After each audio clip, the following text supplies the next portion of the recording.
Alright, I'm in my BMW i3 and I wanted to give you my thoughts after having now had it for, as we go over a little speed bump, or cattle grid should I say, what my thoughts were after having driven it for a few thousand miles now and had it as a daily car, you know, dog in the back, kid in the back, doing school runs, the whole lot. And you know, what was my thoughts about it? And overall it is really, really good. It's got its little weird quirks, but even so, the car is so much sort of fun to drive that, you know, my wife literally rang me up 10 minutes ago to say, you know, when are you back? I want to drive BMW, you know, instead of my Mercedes E-Class that I have at the moment while I'm waiting for my Tesla. And yeah, it's basically just a great fun car to drive. Very, very zippy. So, you know, if you put it into the normal mode, which on this car is comfort mode, funny enough, should be maybe called sport mode or something. But in comfort mode, it's really, really quick. And obviously with it being an electric car, it just has that, you know, really good torque at all times. So you can accelerate really quickly. You'll find that you can pull out where perhaps you couldn't in a normal car, a normal you know, internal combustion engine car, because you've got that immediacy of acceleration. And the drive itself is really smooth. It's very quiet, as you can probably hear. You can hear something now while I'm talking to you, but it's not exactly deafening. It's relaxing to drive. The suspension's a little bit soft. And also the wheels are quite thin, so that's something I didn't really notice about the car, but I guess BMW have done that for the point of view of fuel efficiency, or in this case battery power, because there's less resistance on the road by having thin tyres. But on the other hand, it makes it quite good for going over those speed bumps where they're in the middle, because you'll find that often your wheels will go either side of that speed bump, and you can just about get over there without having to suddenly lamp your brakes on or make your passengers bounce up and down in the back. So that's a little plus of having those thin wheels.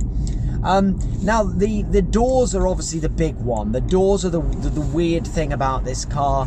You've got the suicide doors at the back there, as they're called, and it's okay until you've got someone in the back who wants to get out.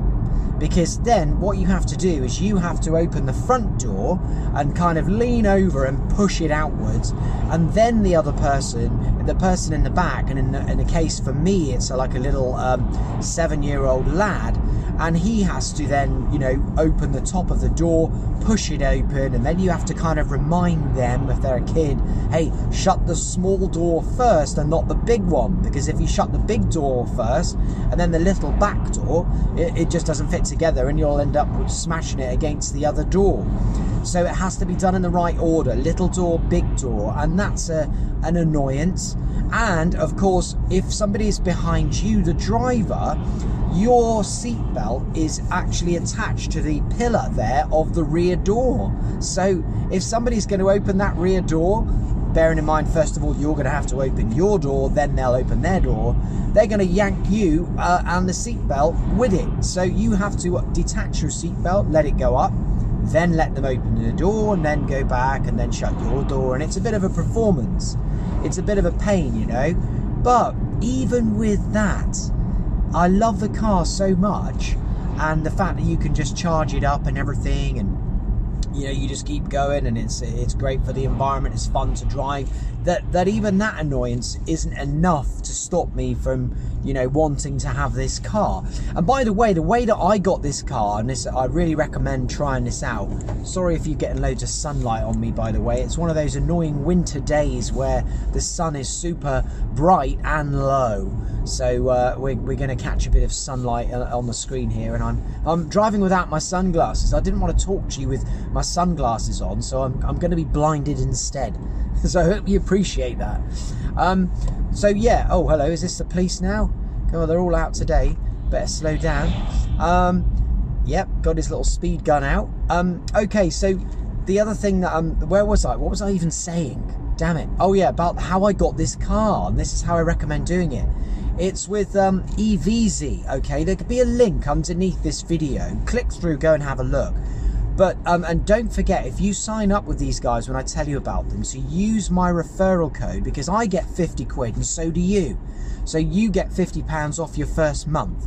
So it's a pay-as-you-go service called EVeasy, and you can get one of these lovely BMW i3s for £399 a month, including VAT. And so if you're a business, this is a great way to get one of these cars.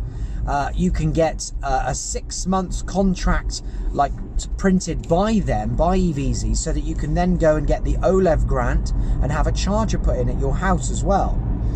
So there's some great benefits, but the reason I love it is for £399 a month, pay as you go, no kind of, you know, month to month. If I wanted to get rid of this at the end of the month, I could just hand this car back, and it's £399.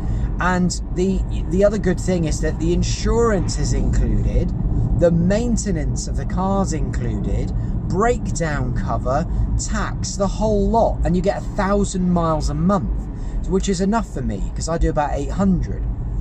So when you put all that into consideration, it's actually a really good way of getting this car. No big massive deposit or anything. You literally are just let me get this over here before I literally lose my vision.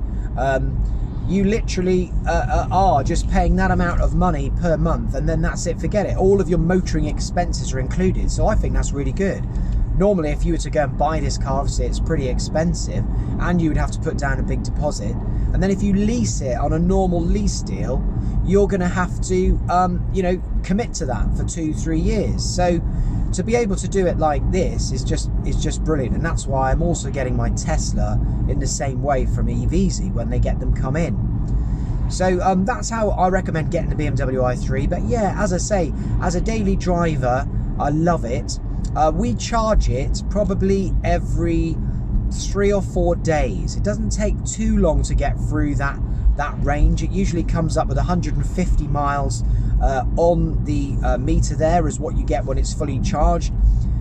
Reality, I don't really know. I'm not monitoring it, but all I can tell you is it does seem to last us about 3 or 4 days of driving around. Charging wise, I'm getting a charger installed at my house actually this week. I'm lucky in that near me are some superchargers, so some really fast chargers, and it'll charge this car from empty to full in 1 hour. And the other good thing about using EVeasy to get this car is that you get free charging as well. So any of these network of chargers on the Polar network and the ChargeNet, I think it is, you just get this card here, if I can get it out. There you go, you just get one of these, and then you are able to just go up to the machines, beep, and then just charge your car up, which is great. And it, you know, it's really quick, convenient, easy. You know, I take the dog for a walk or something while it's charging, go and have a coffee. And speaking of which, there's a Costa I might be pulling over in a minute. Oh no, there's a lorry parking in the way. How annoying. And so what I reckon is that this car is really good. It's great for sort of nipping around town and stuff. The furthest we've been in it is all the way to Chessington, which for us was about something around 100 miles, I suppose, maybe 110. And I think we'd only just got the car and we were a bit nervous about how far it would go, so we did charge it up halfway along, but on the way back we made it all the way home, so there was no problem with it there either. So there you are, that's it really. A great car, highly recommend it. Go and get one. I recommend EVeasy is the place to go and get it. And if you've got any questions about it, about the car, just ask them underneath this video and I'll do my best to answer them. Obviously, as you might be able to tell, I'm not a professional car reviewer from like CarWow or something, but I am an ordinary person who drives these cars and loves to drive, and I love tech. So if that's you, then hopefully you've enjoyed this video. All right, thanks a lot, and I'll see you soon.